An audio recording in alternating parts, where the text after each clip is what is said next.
Hey everybody, so I'm going to be adding this video to the playlist for the Narcissist Playbook. It has been a long time since I have updated this playlist because it was one of the first things I put out on this channel. You can always check it out in the long list of playlists that I have on this channel. Why am I adding this? Well, I came across a channel by a gentleman by the name of Kevin Samuel. He is very good at what he does. I really like his channel, and I want to parrot some of the information that he puts out on his channel because I believe it's relevant for narcissism. He has come up with this, and here in a little bit, I'm going to post this video.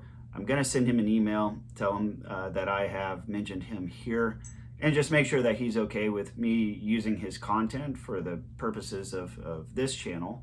I don't think he'll have a problem with it. Maybe he'll grace us in the comments. We'll see. But I doubt seriously somebody of his stature has time for little guys like me. But in any case, I just want to make sure I don't get in trouble with YouTube or licensing or copywriting and all that stuff. So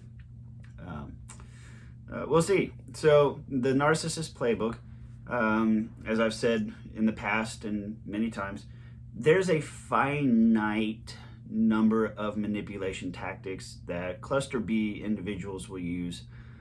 We know that people with narcissism are at the core borderlines, and so you can sort of get two birds with one stone when you realize that if you're dealing with somebody who is a narcissistic individual, they're also a borderline. This is also true of people who are antisocial and histrionic. Okay. Now, the list of manipulation tactics they use, I have written down here on the back of the controversial doctor who I went to go see back when my wife had COVID and who cured my wife.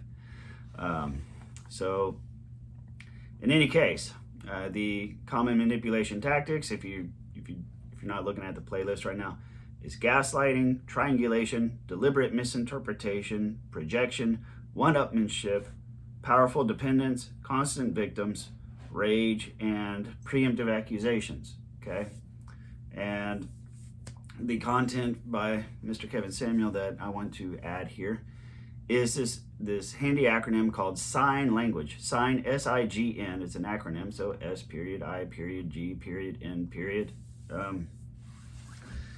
What does it stand for? It stands for shame, insult, guilt, and the need to be correct. Now, the reason why I really like this is because it really thoroughly encompasses all aspects of emotional manipulation and emotional abuse, right? Because that last one, the need to be correct, that is what drives the manipulation. And the first three are the desired and intended effects of the manipulation tactics. So they're trying to make you feel feelings of shame, or they're trying to insult you, so you feel insulted, or you feel guilty, right? Something to give you a good hit in the self-esteem, if you will, right? And make you feel obligated to correct the situation and do right by someone or something, or by an idea, right? The need to be correct is for sure an indication of narcissism, or at least can be, right? So not everybody that feels the need to be correct is a narcissist, but everyone who is a narcissist generally has that need to be correct. We all know, there's an issue of grace. So, keep in mind, just because somebody feels the need to be correct doesn't necessarily make them a narcissist. But we all know someone who is an absolute know-it-all, who must be right no matter what. And I have a good friend, and I tell people all the time, it's like, you need to understand my friend here. He's right. You may not think he's right, but he's right. So you're wrong. You don't know that you're wrong, but you are in fact wrong because he is right and he disagrees with you. So it doesn't really matter what you know or think you know. You are wrong. So, but I'm digressing here a little bit. But S.I.G.N language, it's really just a good. It's so much easier to think about it like that as opposed to a full list of manipulation tactics, because that's That's cause and effect right there, right? If you're feeling shame, or if they're trying to make you feel shame, or if they're insulting you, or if they're trying to make you feel guilty and make you wrong because they need to be right, there you go, bam. And so what sign language is it's a succinct way of labeling manipulative language or utilitarian language, language constructs to get you what you want, right? I think it very succinctly, nicely, and neatly says this person is a manipulator. This person is narcissistic. Okay.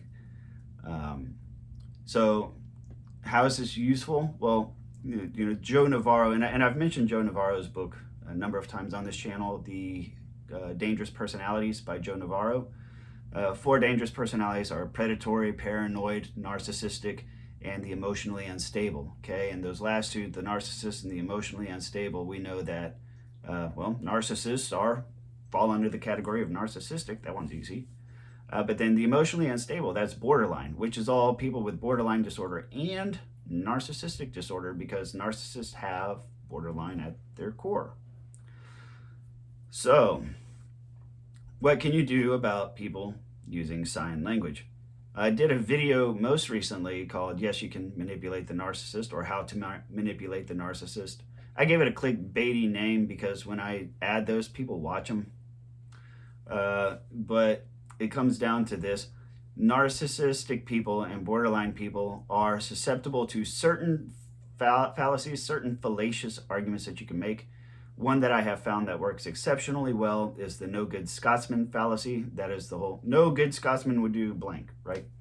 And the way you use this with cluster B individuals and borderline, so borderline and narcissistic people is, I hate to say manipulation, and I use that word for the clickbait, but the thing is when somebody is bound to do something to their advantage without a concept of right or wrong, if they're doing wrong by, say, your children, and this is a big deal if you're attempting to co-parent or parallel parent with somebody who is just disordered, they don't really care about what's right or wrong for the kid. They just care about being right and what makes them look good, or what gives them the emotional outcome that they are looking for, right? And so when you're dealing with somebody who is narcissistic, it always helps to use the no good Scotsman fallacy, which is when they're doing something they're not supposed to do, they fancy themselves to be a perfect parent. We all know the helicopter parent, the soccer moms, the football dads, the sports dads, the dads that get in fist fights at a little league contest, right? You can say something like, good fathers don't fight at little league games and you know it, right? Or you say, good moms don't yell at other people's children and you know it, right? Whatever their bad behavior is, you say, good people don't do this and you know it. That is the no good Scotsman fallacy. It is a fallacy if you're using it in debate or trying to come up with a logical justification. However, just because it is irrational, it works very well in the emotional arena, which we, as I say many times before, things in the emotional sphere of things are always irrational. Feelings are irrational; they just are. You feel the way you feel. You cannot create you cannot create emotions in yourselves or in others. They're responsive. You feel them, right? You can't say, be mad. You don't have that kind of power over people. You can influence them. You can influence how they feel, which is why it's a bad idea to say, I just want to make people happy, or you say, I am a people pleaser, I am a peacemaker, that kind of stuff. No, you are not. You are a servant. There's a less polite word, slave, which has all sorts of connotations that comes with it. But essentially, if you're a people pleaser and somebody manipulates you and takes advantage of it, you are an emotional slave to that person because you are constantly trying to please them at their whim. And it's a conscious decision they make as to whether or not they make you feel as if you have made them happy. But but you haven't. You don't have that kind of power over people. You don't. At the best, you just have some influence, right? So, I got to talking there. So let me back up on this a minute. So, yeah, you use the no good Scotsman tactic on them. You want to be, and now here is something that I can't say this enough. Just because somebody uses sign language and you craft your response in the no good Scotsman fashion, be very careful that you do not mirror their language back to them, because they are conflict seekers. That is feeding the cycle. That is giving them something that they want, that they enjoy, because they fancy themselves to be Muhammad Ali of arguing and fighting, etc. So you don't want to hand them conflict back. You keep it short. Keep it simple, stupid, KISS. You say no. You make your point, and then you shut the fuck up. Just because you have the right to remain silent doesn't mean you'll have the ability. It is hard. But keep in mind, and this goes back to Dr. C.A. Childress. I've mentioned this in his book, Foundations.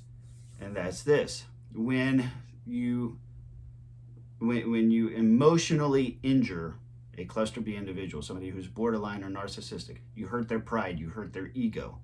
It causes a complete and total psychological collapse, including the cognitive centers that is responsible for reality. Everything becomes secondary. Their priority, their focus, is to restore their emotional state, right? Cluster B individuals cannot recover themselves from having their feelings hurt. This is why they have to have their peacemakers. They rely on, as the borderlines, they have their favorite person, their FPs, right? With the narcissists, they have their flying monkeys. But they cannot regulate their own feelings and emotions. We see this in movies all the time. The jock, where he's trying to fight and his buddies are holding back saying, no, man, it's not worth it. And they're like, yeah, you're right. He's not worth it, right? That's subverting somebody lower and raising themselves up. That's a coping mechanism they use. When you respond, understand that is going to just categorically level their brain, and they are going to be going to great lengths to try and restore their emotional state to something stable. That is their priority. So you want to shut the hell up, because you want for the last thing that they heard to be, no good parent does that, and you know it, and then you shut the hell up, because they're going to try and resolve the definition of being a good parent, what it means to be a good parent. And if you don't shut up, you will give them something with which to lower you down and justify, no, I am a good parent, you're just a piece of shit. So you shut up and you just make your point, and it will eat at them until hopefully they come to the conclusion of doing something that, okay, well, you know what, I am a good parent, and you know what, I will do this, right? That seems to work, but again, gotta shut the hell up. So again, to review, sign language, when you're dealing with somebody, they shame you, they insult you, they make you feel guilty. It's an easy indicator, a good litmus test, good way to check the temperature, that kind of stuff, right? And craft your responses appropriately with the no good Scotsman argument, fallacy, whatever you want to call it.